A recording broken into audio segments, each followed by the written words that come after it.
So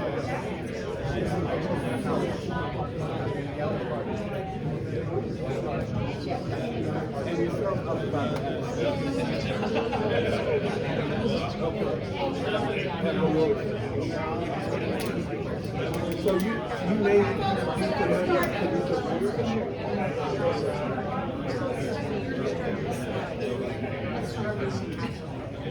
We're going to get started. And I apologize, I was defeated by YouTube Live, partially because I forgot my computer this morning. So I was all set up on my computer, and now we're trying to set up on Becky's, and it won't read the phone. So we're just going to record and put it up on YouTube. However, one of the things that I wanted to say in introduction is that the president of the John Dewey Society does not offer a presidential address. That didn't cause me any pain. But the president does have the opportunity to shape the sort of form of the conference in a couple of ways. One is to set a theme. In this case, life in Baltimore. Partly, as we said earlier, because John Dewey spent some time here in Baltimore, 2 years in the late 1800s, to get his PhD here at the first research institution in the country. But the other reason we're here because we're meeting with the Philosophy of Ed Society, but also because Baltimore is a very interesting city from the standpoint of Deweyan culture and education. And so one of the things that I wanted to do was to bring in folks who live in Baltimore, some Baltimore natives, but others late arrivals, but all have been here for quite a while. And to try to understand, thank you very much, to try to understand what Baltimore offers in the way of affordances and constraints as we think about life in the city. Denise James tonight will talk about violence in the city as her John Dewey address. But today we have the executive director of BmoreArt, Cara Ober, professor of geography at Morgan State, Mark Barnes, and a professor of education at Loyola University, Stephanie Flores-Koulish. And I apologize, in some of the programs you've seen, I misspelled Koulish with an H after K, and that's, I apologize. No, but she's here, so that, you know, she came, so it's not too much of a problem. In any case, I've asked them to talk to you about life in Baltimore in these three areas, and I think we're going to start with Stephanie. Oh, we will start with me. Okay. Yeah. So let me move to the other slideshow then, because I believe mine is.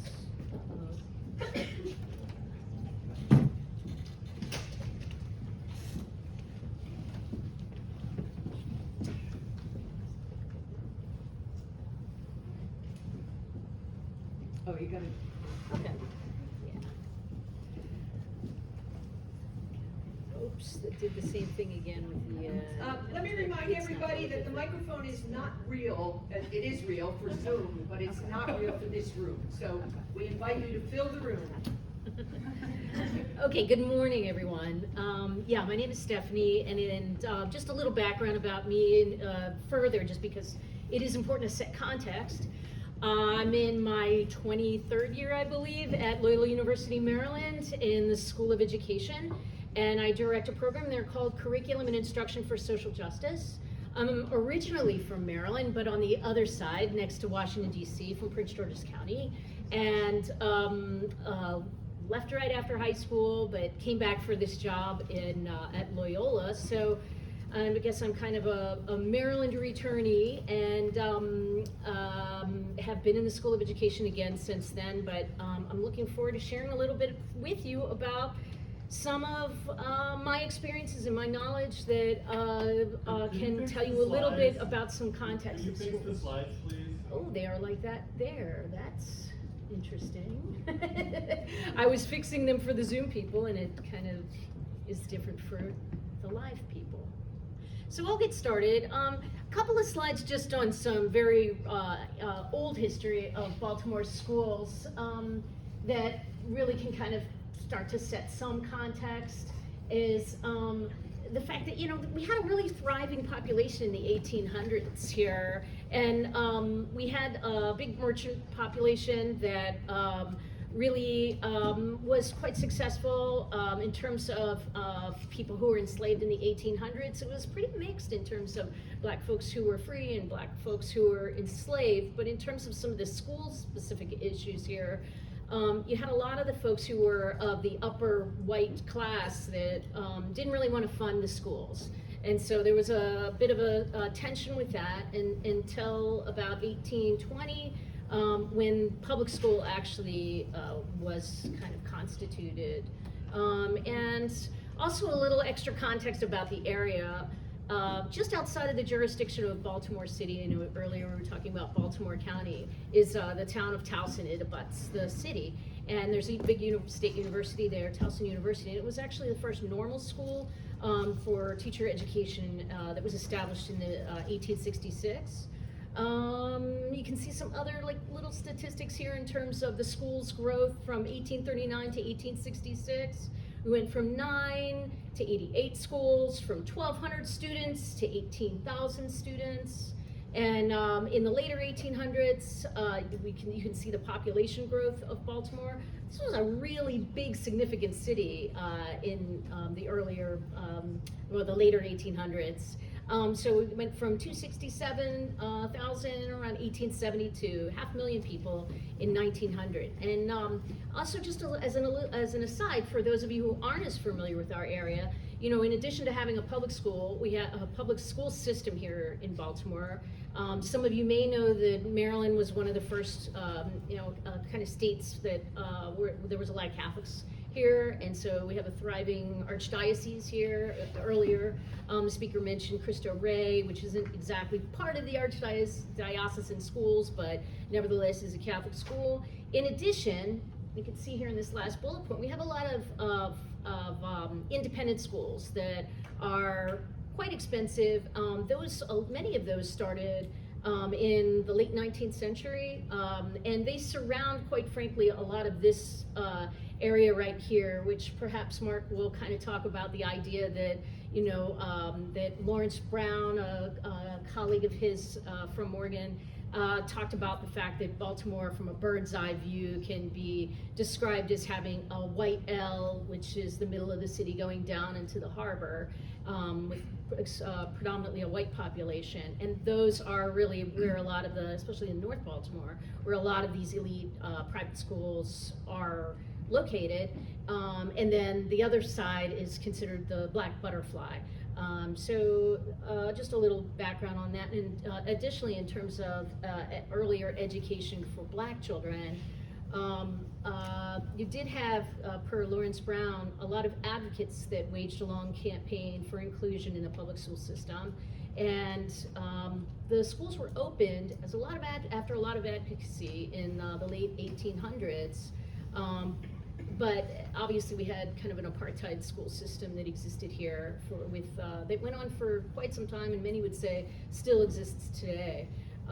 Additionally, another Baltimore historian who was at another institution locally, University of Maryland, Baltimore County, Edward Orser, talked a lot about the redlining that existed here and the ways in which the real estate agents engaged in the practice of block busting that really changed the demographics, especially around post-Brown v. Board, where a lot of the white population became nervous that black people were moving into the neighborhood, and the houses were sold cheap, and the demographics radically changed. So I'm not going to spend a lot of time on the past, because I think what I had been told was, we want to sort of see what the circumstances are today. So it's really important to kind of think about Baltimore, and I say post Freddie Gray, if we really want to talk about the last decade, situated within a context of race and racism, and a larger context of how that has impacted our city. And just some demographics, and I suppose this was a part of your conference call for papers in terms of just sharing with you some of the statistics about Baltimore schools, especially I heard earlier the 71% four-year graduation rate. But you might be interested to know that at this point in time, Baltimore, certainly has a majority black population, but not at this point in time. There's a growing Latinx population here, including many multilingual learners, which I think could be considered one of the biggest challenges, not only for Baltimore, but also for our state, in terms of the teacher preparation for that. I think another statistic that's important to highlight here is the average teacher tenure. These statistics actually come from Baltimore City Public Schools website, which sometimes I might have abbreviated it BCPSS to distinguish it from Baltimore County's Public Schools, BCPS. But that link up there can take you to the page that has these statistics and many, many more. But you can see here, 70 to 20 and 7% white population, many of which again live in this more well-endowed community along the white L, and then less than 5% or equal to 5% of each of these other different groups. Further on, Dr. Brown is really important for us when we are studying Baltimore City here. So I like this quote. Before rushing straight to solutions, Americans must spend the time to reflect and study the nation's history, as dangerous as that is in today's context. Reflecting and studying requires reinvigorating public education and historical commemoration, particularly as it relates to our difficult history, and he's suggesting that we need to make that come alive here. Again, I think that's particularly a challenge after January 20th this year, but that's, a larger conversation, I suppose. So I just kind of like pulled out a few things that I thought I could talk about with regard to some challenges that I either have studied about and or have experienced from teaching teachers for many years from Baltimore City and the surrounding communities, including independent school teachers, including archdiocesan teachers. But speaking of Baltimore City schools, it's underfunded schools, it's poor reputation, trying to kind of keep people in the career here, the frustrating bureaucracy that exists, the struggling learners and ways to meet their needs, and the cultural mismatch that oftentimes happens between students and their families and the system, the educators. So to kind of pick up on each of these a little bit, to elaborate on them.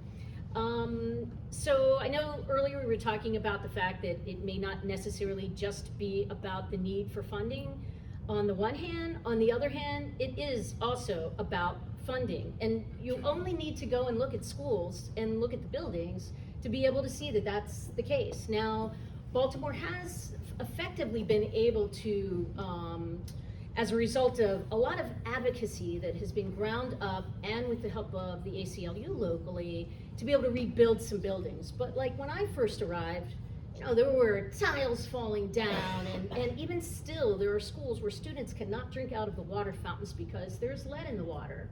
And dilapidated facilities, whereas if you drive maybe 40 minutes south in between here and Washington, D.C., you're going to find state-of-the-art schools with well-endowed equipment and facilities, and even just you take the athletes that get a chance to go from school to school, and it's noticeable.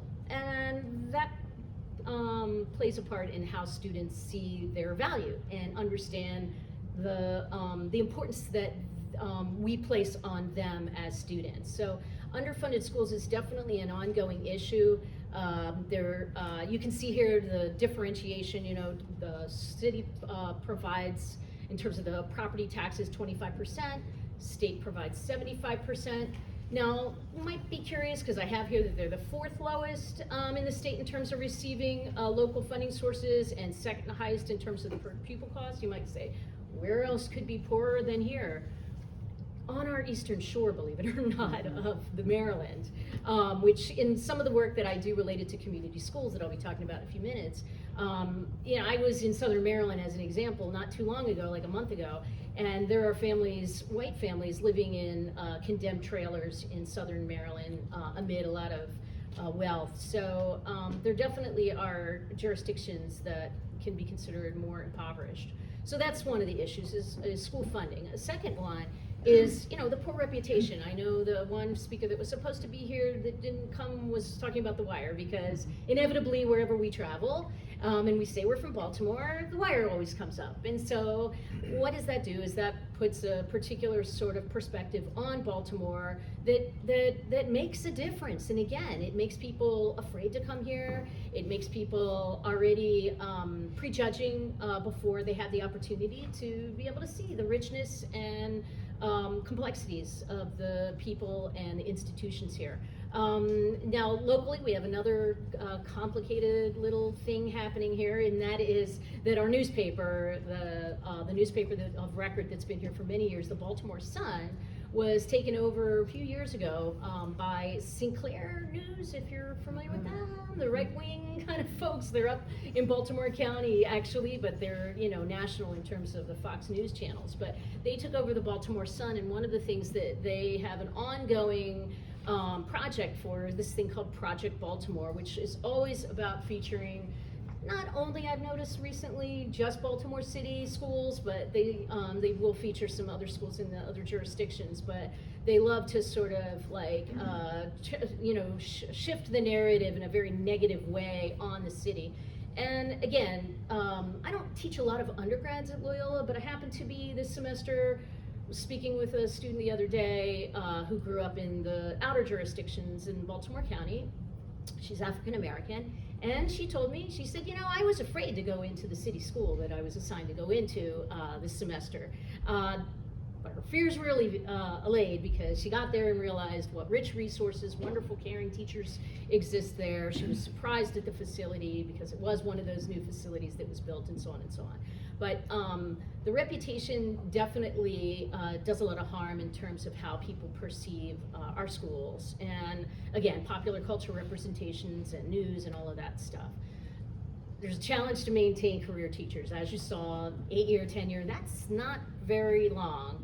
And it's true in a lot of urban areas. Urban teaching, as was mentioned earlier, can be challenging. I'll skip down to that second bullet point. It's these neoliberal solutions like Teach for America, actually, that sometimes they perpetuate this revolving door mindset. Now, it's not always the case. I know plenty of folks who have stayed in the field through that kind of mini teaching course that they experience, but those of us in School of Education can be a little critical about some TFA processes, although they have improved, and I'll give that credit. But Baltimore has relied a lot on these types of programs that offer people who want to be teachers minimal experiences, unlike our School of Education. As an example, our students are out in freshman year. They're out every year in a different type of setting that offers them the opportunity to kind of shadow and intern, to experience different ways of education. And but the city's relied on these kinds of programs heavily. They've also relied on bringing in teachers from abroad. So it was about 15 years ago or so, they brought a bunch of teachers in from the Philippines for this kind of pilot project to meet the needs, especially within the STEM fields. And there is, I think it's called The Learning. It's a documentary that kind of discusses that project, and it was and is kind of challenging because of the cultural mismatch, which is another piece that I'm going to talk about in a few minutes.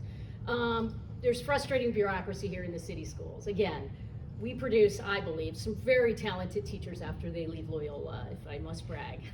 But they oftentimes get picked up at other jurisdictions more quickly because the bureaucracy is much quicker to be able to get hired in these other places. And so that's really unfortunate and frustrating. And even trying to do, as a university person, trying to do collaborations with certain schools, if you try to do it through North Avenue, is where the city schools office is, it's almost impossible. And so that can be really difficult.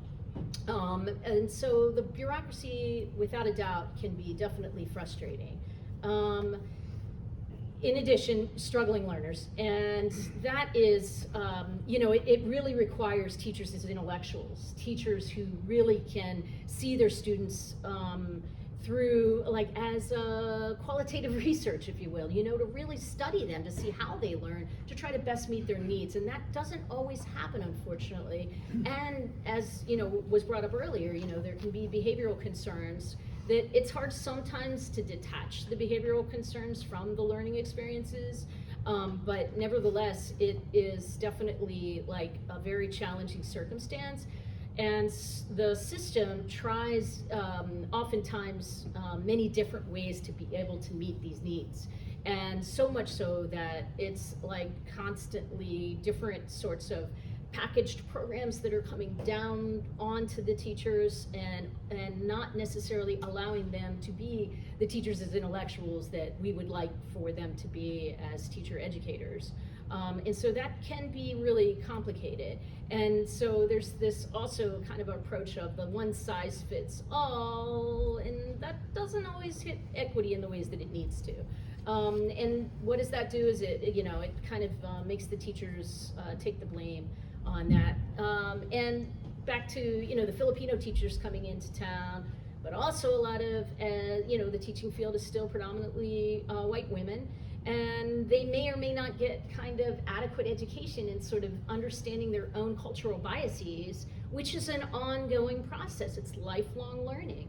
And that is oftentimes a challenge within the schools in terms of even just working with students, working with the system, and all of that material. So that's kind of like some negative stuff, but I wanted to also kind of paint some promising practices that exist here. As I move on, and first I wanted to feature some famous folks that have gone to Baltimore City Public Schools, and one that I wanted to add, and it just, I don't know why I couldn't when I was here. Also, and I was thinking of it when I was listening to the earlier speakers, is Ta-Nehisi Coates attended Baltimore City Public Schools, especially in the earlier years.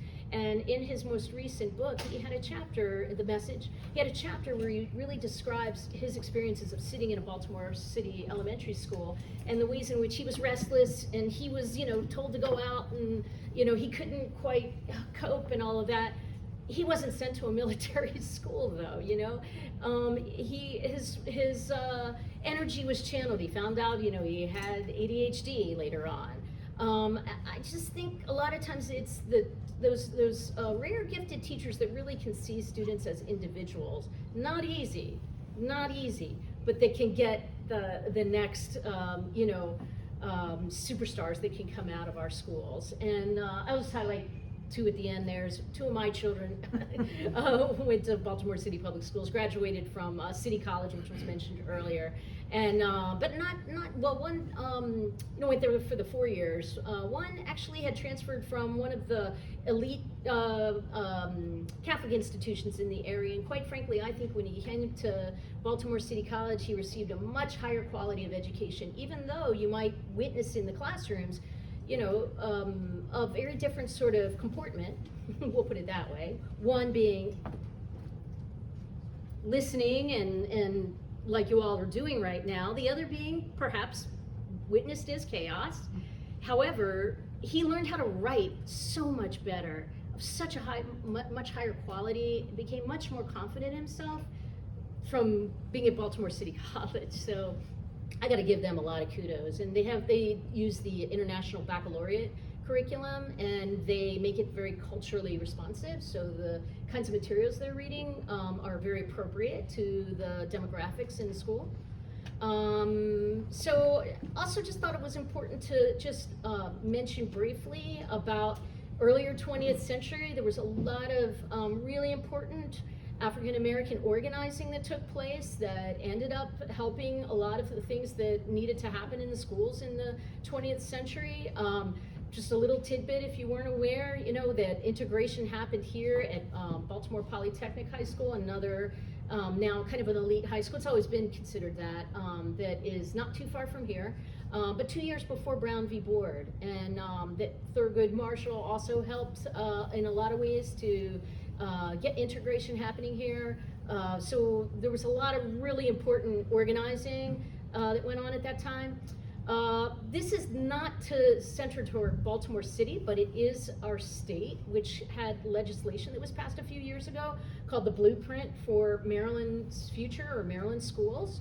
And it had as its aim to do these different pieces, but I'm going to focus specifically on the community schools, because that's one piece that we're hopeful will continue to be funded moving forward. A lot of the funding is a little uncertain right now, since we are our legislature's in session right now. But the community schools, that's work that actually I've been doing more intensely over the last couple of years with a colleague of mine at Towson, who now has the Maryland Center for Community Schools. And just for those of you who aren't as familiar, you know, this is really a strategy to kind of see schools as full service sorts of institutions that can be, that can enhance reciprocity between the students, the families, and the schools, to sort of see everyone as kind of knowledge brokers and to meet the resources that are needed. This was written into our blueprint, but Baltimore City actually had been using this strategy since 2016. And so currently there's 149 community schools that exist in Baltimore City.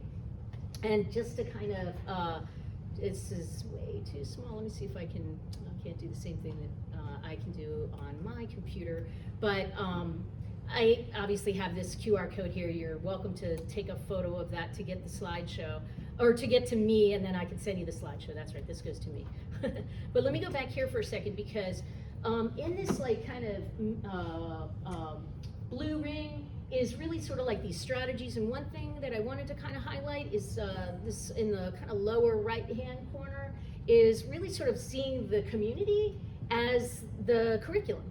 And that is not, we're not there yet, but that's our aspiration. And there are some schools that have gotten there. For example, there's a school in South Baltimore that has looked at some of the toxic waste that exists, because that's the other thing that we're not really talking about here. Perhaps my colleague will, but there's a lot of, you know, environmental hazards that exist, a high asthma population here that the students have from the circumstances in the area. But anyway, this school, they used that in the surrounding community to advocate for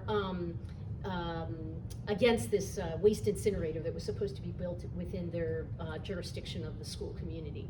And so it's really great that this particular school has done that, and that's our aspiration, to have our teachers work with the community schools coordinators on some connected curriculum that ends up being situated within the actual school and the neighborhood, that works with community organizations and has that be the textbook in some ways to have it come alive. So my time is limited, but if there's a way that I can, you know, answer some questions a little bit later, I will happily do that. So thank you.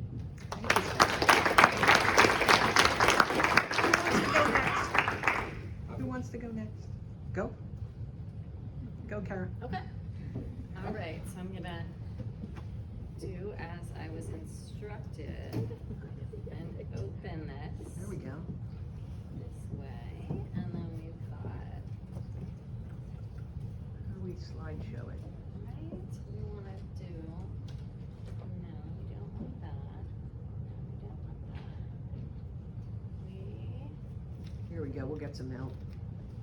I know, we already Was tested either. this. We tested this one. We were close. All the way up to menu. Ah, All the way to the tip top. Yeah, and then down to view. I'm pointing at the screen like you're looking at me. And then full screen. Fabulous. There we go. Okay, so we will keep this short, but I appreciate being here between two academics. I just want to say that my background is actually in education as well. My parents are both educators. My dad's a college professor. My mom is a reading specialist in public schools, and I spent my 20s teaching art to high school students in public schools in the region. So I am a Maryland native. I've been in Baltimore for 25 years. And after I earned an MFA in painting at MICA in 2005, I segued into college teaching. So I have taught at basically every college in the region. including Hopkins. And in my role at BmoreArt,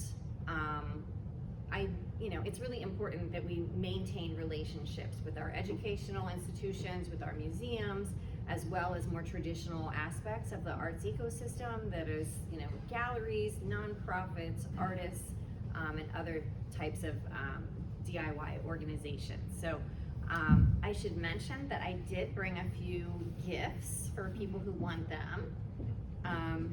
So can I just see a show of hands? How many people here are from this sort of Baltimore region? Okay, so just a few. And then show of hands, how many of you are educators? Great, wonderful. Okay, and I think because of my background in education and my upbringing, BmoreArt has evolved to be used as an educational tool and a resource. So it could be for public school teachers, college teachers, and it really came out of my own desire to educate people in the region about the very real and true success stories that are happening every day in Baltimore within arts and culture. So I'm not sure if you're aware of this, but and I have a bunch of just beautiful images to share with you too that I'll go through quickly, but I'm not sure if you're aware of this, but Baltimore is a city of artists. And I believe that so strongly we created a book of that title. So BmoreArt supports this city of artists in three main ways. One by documentation and archive, so through the print journals, through bespoke books, through an online website that has original content at BmoreArt.com every single day. We provide curatorial expertise to put these artists on the radar of museums, institutions. Hopkins, for example, we're helping them collect the art of their place and time right now. Because although Baltimore is a place, because of all of the great, colleges and graduate programs and museums, because our state arts council is very well funded, it's a place where artists choose to live and work, but there are relatively few galleries. The infrastructure is small, the marketing is small, and as Stephanie mentioned, our publications are really limited and shrinking. So fostering an engaged community has always been at the center of what BmoreArt is able to do. And we want to make it easy for people to enter the city, to show up to things, to engage with the art of their place and time, because we benefit, from our relationships with art and artists. Artists benefit from having patrons show up, and it's really about having a healthy city. So without a publication, how do you share information? How do you let people know about the cultural excellence that's happening? And so for me, this has never been a art for art's sake kind of a project. It's really been very, very much more pragmatic.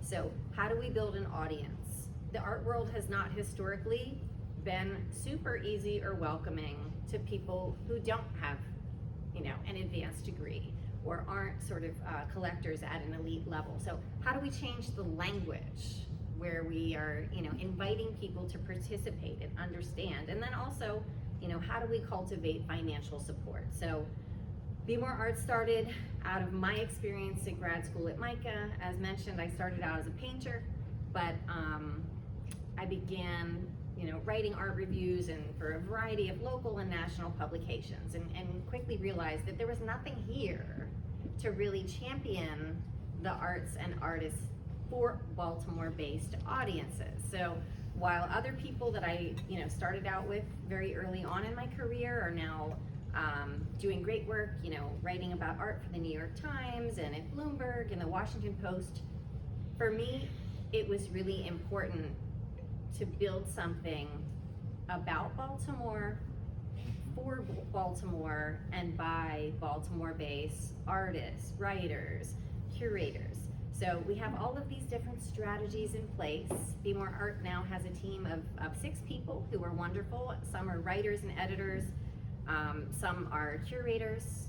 We have a small gallery space right down the road, and again, we use every kind of communication platform available. And it's really quite interesting to be on the back end of that because it's constantly changing. I mean, perhaps you've noticed a change in the way that you are getting your media, even since January the 20th.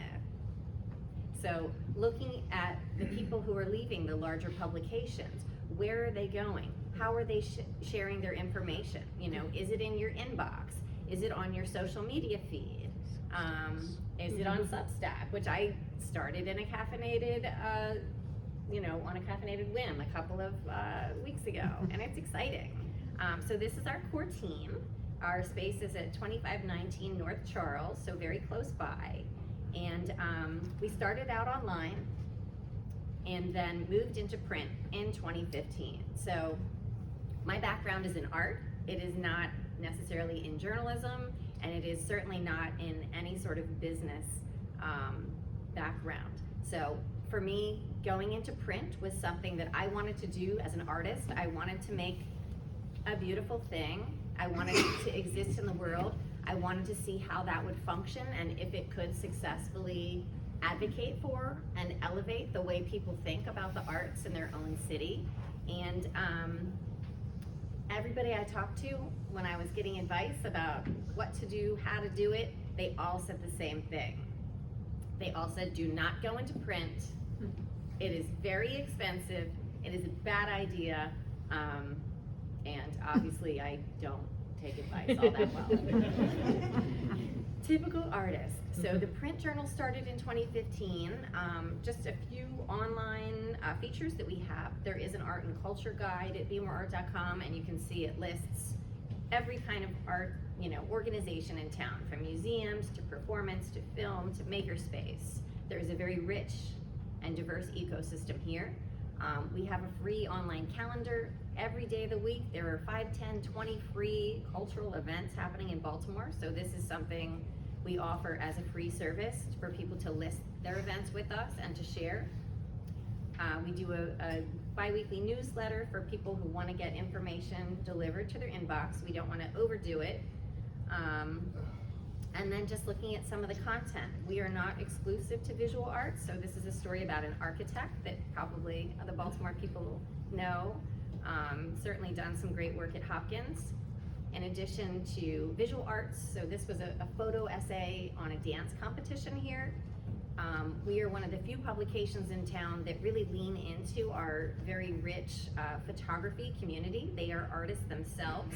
So for me, one of the great joys of my position is commissioning really talented artists to visit other artists and to capture their work. There are times when I am forced to be a critical voice within community, when I feel that things are not going as they should. So this has not always earned me super great friendship at every institution. So for example, I'm sure you guys saw the headlines a few years back. The BMA announced they would be collecting art only from women artists in 2020. That got them, you know, hundreds of national headlines, which is great.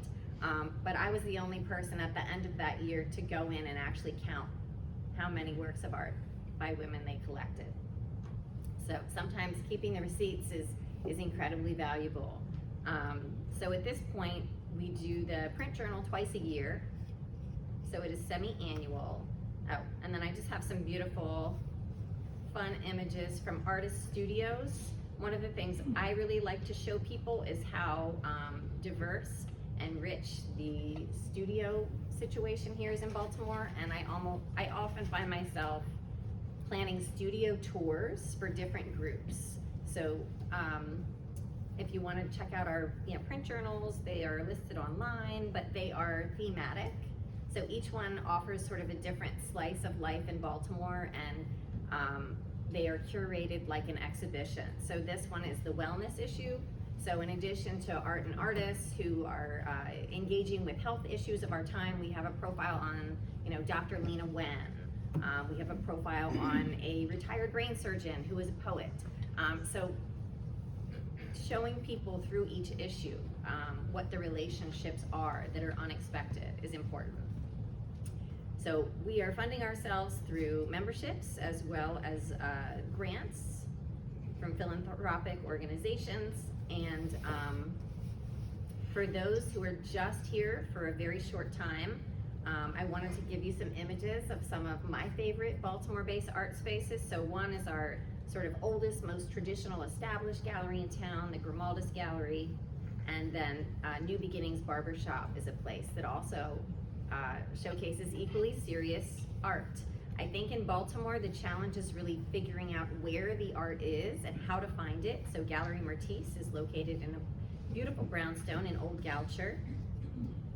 Monopractice is located in a renovated garage where the artist lives upstairs. Springsteen Gallery in Highlandtown. Goya Contemporary is located in an old mill center. Waller Gallery in a row home very close by. But if you don't know how to get this information, if you're not sort of on the radar or your friend isn't having an exhibition, it's really a challenge. So what BmoreArt does on a daily basis is make that information available to people who want to know what's going on, who want to show up and participate. So this is one of our oldest nonprofits. Current Space is an artist-owned, artist-run cooperative. Openworks is a really gorgeous brand new maker space. And so I started this print journal in 2015. We had been previously online. Worked really hard to raise the funding to do it. Felt that it needed to be something that would be collected and not thrown away. And when the issue was on its, was off to the printer, I print it locally in Maryland. The first issue was done, and my husband says, well, where are you going to put them? And I didn't know. I said, well, they can come and live in our house in the basement. No. Oh no. So for me, it was a very big step to suddenly have these, beautiful but heavy objects that take up space. Previously, publishing online, you click on a button, you share it on social media, that's how you disseminate your information. For print, it required a completely different and new strategy that has really forced me beyond my comfort zone in terms of how do you put this in front of people? How do you give it to them in a way that makes sense, that's respectful of the item and respectful of the, of community? So for the very first issue, I realized I needed to throw a party. So the first one was at Maryland Art Place. We had about 400 people. This was a great way to get 500 copies out in one night. And then from there, we have continued this pattern. So we do this semi-annual issue.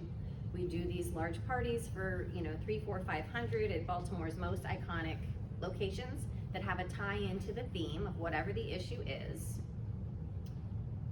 For me, it's sort of an excuse to bring people into Baltimore has this wealth of historic, gorgeous, iconic spaces. So getting people into those spaces to have a good time where hopefully they'll feel comfortable coming back again. Featuring, completely generated by Baltimore designers, photographers, printmakers, artists, editors. And at this point, we are heading into issue 19. So issue 19 is our Hidden Gems issue that will release in May, and then issue 20 will be the following November. So that is going to be a huge milestone that we're going to celebrate, and I'm already stressed out about that. But bringing people together in person, especially since COVID really shut things down for everyone, is a mission-aligned project. It benefits everyone involved. Getting into the Peabody was always a goal for me. So just, showing people what Baltimore is, countering that narrative. This is more about the studio visits. Countering the narrative that Baltimore is a terrible place. It's not perfect, and we're not, we're not trying to sell people a false bill of goods, but putting Baltimore's very important and influential artists in front of the people who can benefit from them and learn from them and enjoy being a part of a community and a city is really at the heart of what we do. So for me, again, I had a pragmatic goal. What would it take to get collectors interested in buying the art of their place and time? Because Baltimore has a number of collectors. Maryland has a lot of wealth and collectors. My research into this revealed that most collectors are not buying in Baltimore, they're buying in New York, and in some cases, collectors would actually go to an artist exhibition in Baltimore and then wait until that artist has an exhibition in New York and then buy it. Museums as well. So in that, yeah, exactly. So being risk averse is one thing, but also putting your investment dollars into a piece of art that then half of it's going to another city, half of it's going to another, leaving this place. So one of the things I've been really trying to do, through the work that I'm doing and in the gallery, so that's the gallery down the street, is just to show people that when you buy a piece of art, you're actually investing into a person, you're investing back into your city. When you give money to an artist to buy their work, those dollars circulate. They're gonna then go to the local frame shop, the local photographer, the local galleries that are really doing the heavy lifting and in large part not receiving, state or federal dollars. When COVID hit, so we opened this space nearby in 2020. We had one exhibition and then COVID, so our doors were closed.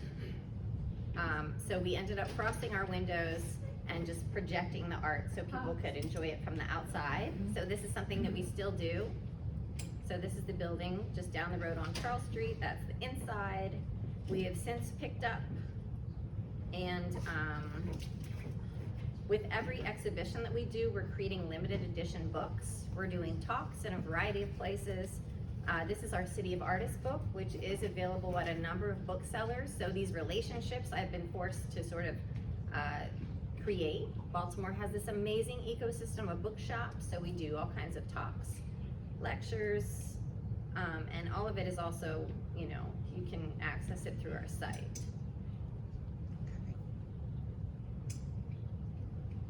So looking at how do we engage people in the art of their place and time, making them understand that it is good for them, it is also good for the artists, and just building community around something that's clearly a success that people don't necessarily know how to leverage.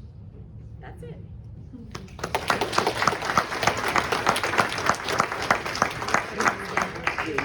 Y'all just, can you leave it down here? Yeah. Just do the I'll same just, thing. Yeah. Okay. I don't have too many slides. Life in Baltimore is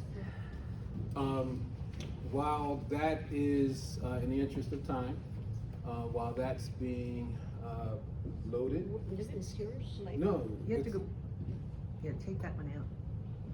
Can we get help? Yeah, I might need help because I'm not sure. So right now we're in Acrobat. Okay, so you want to close that? Yeah. It was.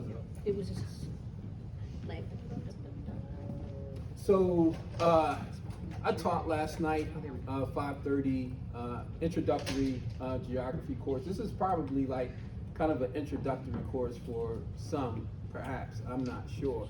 For those of you who are from Baltimore, the Baltimore area, welcome. And then also those of you who are beyond our boundaries, welcome. Have you had the opportunity to taste one of our delicious crab cakes? You have? Where'd you go? The hotel is very nice. Where? It's a distillery, what looks like a gentrified area on the harbor. Rye Distillery? Yeah. Okay. Rye Tavern. Rye Tavern. Rye Tavern. They're more known for oysters, though. So you got to get the oysters from there. Happy to go back there. and have Yeah, some yeah. questions. I recommend Coco's Pub, which is on Hartford, near Parkside.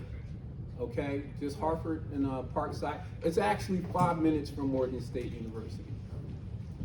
So if you are able to make your way there, you'll have a really, it's usually ranked, Coco's Pub is usually ranked in the top 5 in the state, and it's usually either number 2 or number 1. It fluctuates. Well, there's Papa's and a few other places. Within the last 72 hours, what challenge or challenges have you faced and addressed or conquered? What challenges have you faced and addressed or conquered? What's the last one? We're here. I mean, the idea of getting here from Texas is a challenge. So you- And especially trying to figure out how to get out of the public school, find people to cover your classes when there's limited subs, find people to cover the jobs that are the ancillary jobs that are now on public educators to be taken care of, and to be able to then afford the travel and then to get here. Absolutely. Thank you. Sure. Yes. Excuse me, you said challenges in address, and I just missed the 2 words you were using. Okay, that's fine. And maybe I'm not the only person, but, Challenges that you have addressed. oh, challenges, oh, I thought, thank you. Thank you for taking me back to All last right, night. I drove 3 hours through an incredible rainstorm. But these are some of the yesterday to things get here. that we do, and I appreciate you, right? Okay, thank you. But this is how I typically open the class. Great. I try to see where my students, and I'll be honest with you, I don't even call them students anymore. It's like what's in the name. Just like my colleagues up here talked about Baltimore and the stigma that's associated with the name of the city. When you refer to young people as students, or when we refer to young people as students, that's where they stay. I refer to the young people who are in front of me as storytellers. I'm sorry. Oh, okay. I got this crowd. Okay, storytellers, adventurers, investigators. They're not students.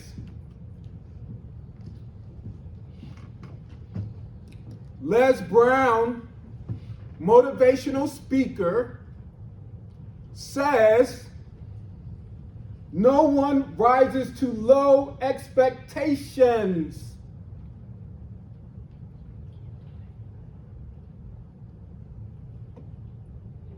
Can you give me access? That's okay. Are you alright? I'm okay. Okay. I had maps. I had some other visuals too. But I think I can manage this with some questions, of which I gave you the first. How do you defeat an invisible foe?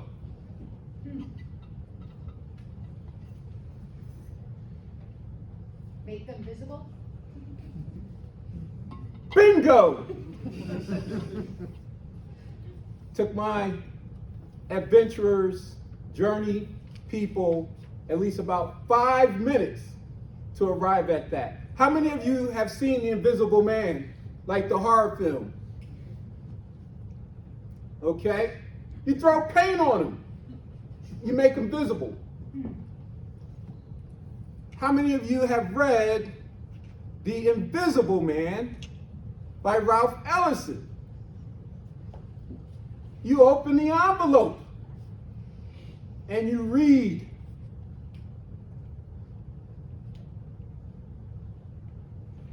What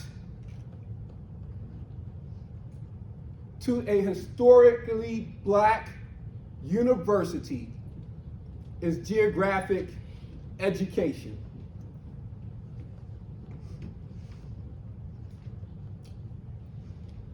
Right. We have to explore that. Geography, and I've been hearing the conversations here about moving from, and I really enjoyed your presentation and the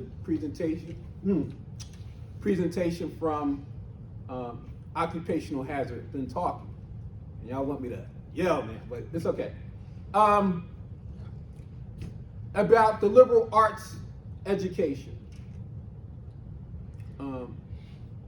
I serve at Morgan as an associate professor of geography in the James H. Gilliam Jr.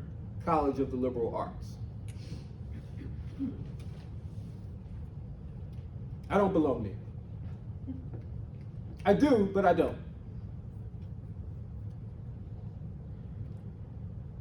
Geography, as I present my discipline,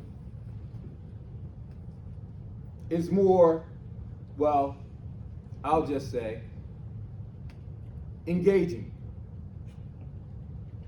And that's not to say that my colleagues in philosophy or religious studies, and I had some photos of our colleagues from religious studies who are out in neighborhoods here in Baltimore City.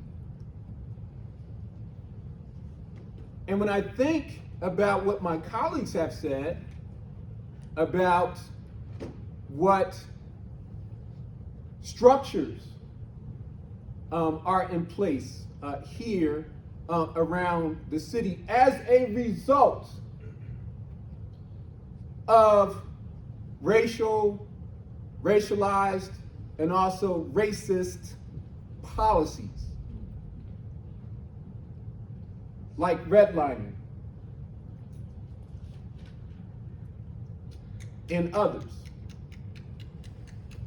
that has set up citizens to remain static or positioned or locked into, anchored in one place. Now, place is one of the 5 themes of geography. I told you, this is an introductory to geography course that you're in right now. Location is another. Region, and we can play with that idea or concept and scale down region to the neighborhood. We also have movement, or perhaps even the lack thereof. And then finally, we have human-environment interaction, all operating simultaneously, or some are not. That results in some of the environmental exposures. Where's my dad? Oh, there he is. Like cockroaches.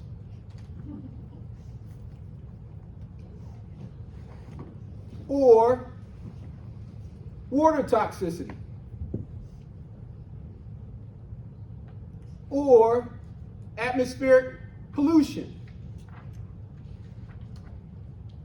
We have an aging infrastructure, aged. And there's often times, bless you, a lack of movement as a result of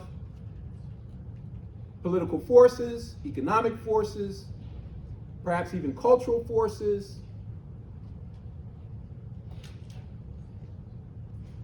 that are intertwined to produce actually what you see: wealth, gaps in wealth, disparities across the neighborhood, across these neighborhoods. If Baltimore City is a city of artists, it's also a city of neighborhoods. Okay? Now,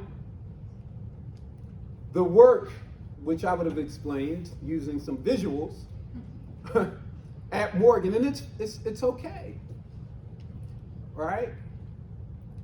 Is around enabling a visualization of Morgan's footprint in terms of environmental service, research, and teaching. Our population, those who we serve on campus, many of whom have these high or perhaps medium exposures to these environmental impacts. When you think about a liberal arts education, you have to go beyond, with our population, just reading about the impacts. What we have been doing, are doing, and will continue to do is use the city as a way to better engage our population in addressing many of the problems that they themselves and their families deal with on a daily basis. And this work extends beyond Baltimore City into the counties, like Dorchester County or Allegheny County to the western part of the city, or the state rather. And so when I thought about this convening, I thought about what Dewey, or what kind of conversation Dewey would have with the Baltimore icon, Frederick Douglass. Ha! You heard that? Interesting. And Chief Justice Thurgood Marshall, who's also a Baltimorean. Now, if you talk to Chief Justice Marshall,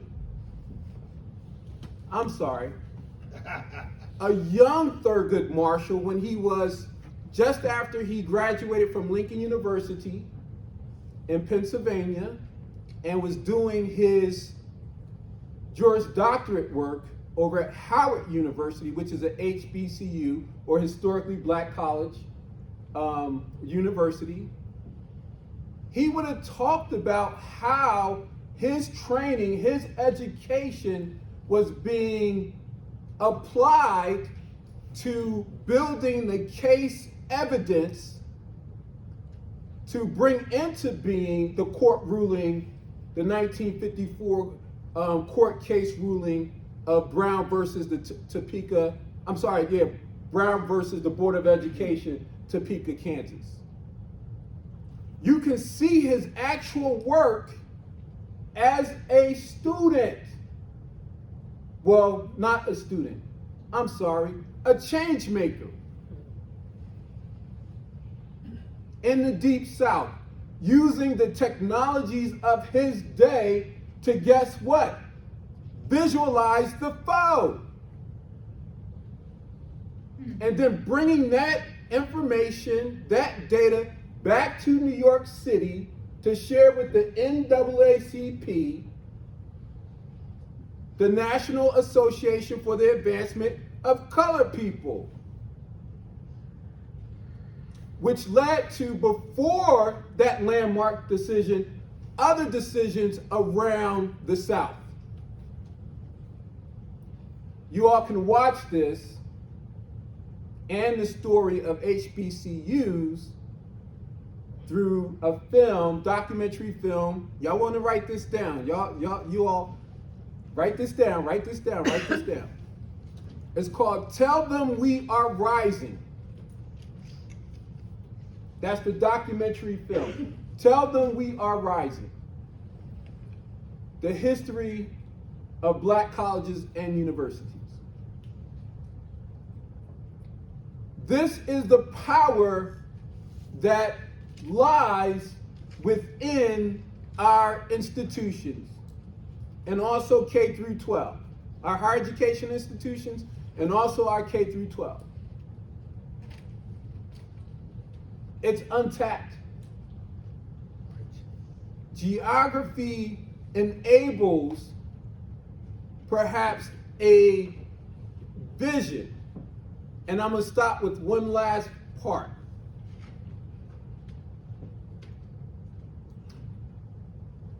The challenge that I had to address was that I was funded with the EPA grant, United States Environmental Protection Agency grant, that about a week or so ago, we just got the letter to stop work. I was in the midst, well, nothing's actually changed except the funding. Working with other HBCUs here in the Mid-Atlantic region. Howard University, Lincoln University, Virginia State University, West Virginia State University, and others, to build a coalition of sorts, because they all face the same issues. A Virginia Union, which is in Richmond, Virginia, faces extreme heat island effect, as a result of racist housing policies. Norfolk State, Hampton University, University of Maryland Eastern Shore face exposures to, guess what? Sea level rise.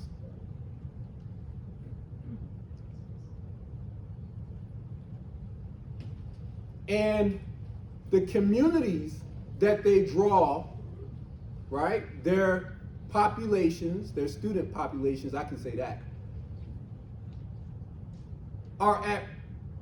live or reside in at-risk communities. The work will continue. I just had a phone call with my colleague down in Virginia State, Dr. Neil Brown, in agriculture. That work will continue. And guess what? The work has been ongoing since before 1954. This is our call to action, and I'll wrap up with this. The call to action comes from Joseph Campbell's The Hero with 1,000 Faces. And each one of you in here is a hero or a heroine. Now the question, and you've already made the trip, you've departed, you've come, right? That's the first stage in the process of becoming. and being such. Departure. What's the initiation? What do we go through? What abilities, strengths? And once we return, that's the third part. Once we return, how do we share what we gain with others? I think that's the conversation that Dewey and Douglas and Marshall would have had. Thank you.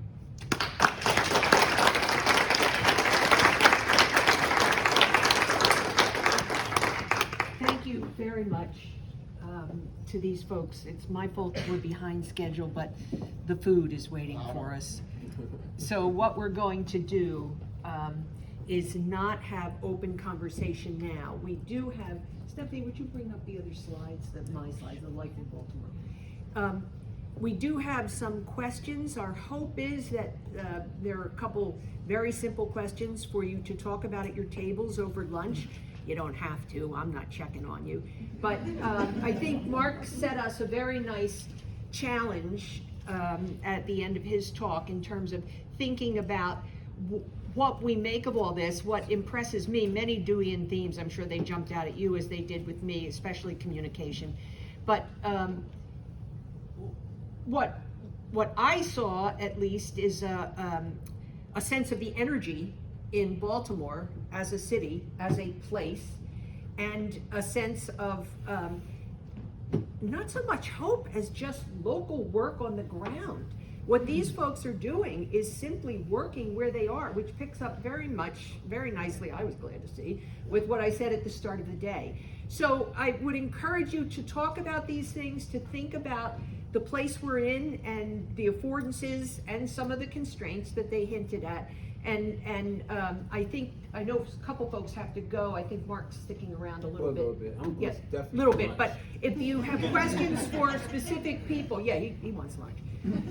If you have questions, come on up, talk to them, but we're not going to have a general conversation. I will point to tables and tell you to go next door to get your lunch, okay? Just so we don't have everybody standing and we're sort of sitting in place. Of course, if you have to go to the restroom, I don't control that. Yes. Hi. Please. So the lunch process is the box meals are already sent and ready to go. We've got vegetarian, we've got other options. We're going to direct you to the far door because we've all been going in and out of the same door the whole time. Thank you. In order to stop a bottleneck, we're going to send you all the way down and have you walk back in through the classroom, the other room, just to allow for traffic flow.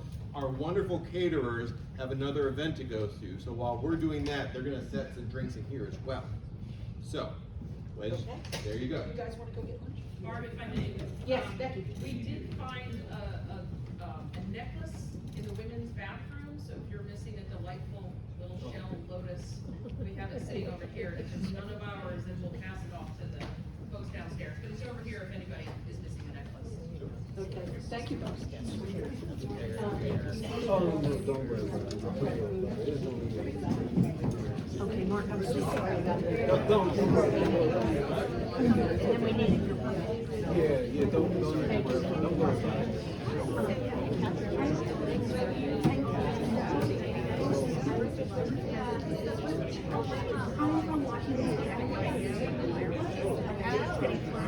Oh, okay. Yeah, I think that was article about a year or so ago. That was really great. But it's like endurance, so even younger people. That's the thing. It's also a matter that my 83-year-old father is Oh. Too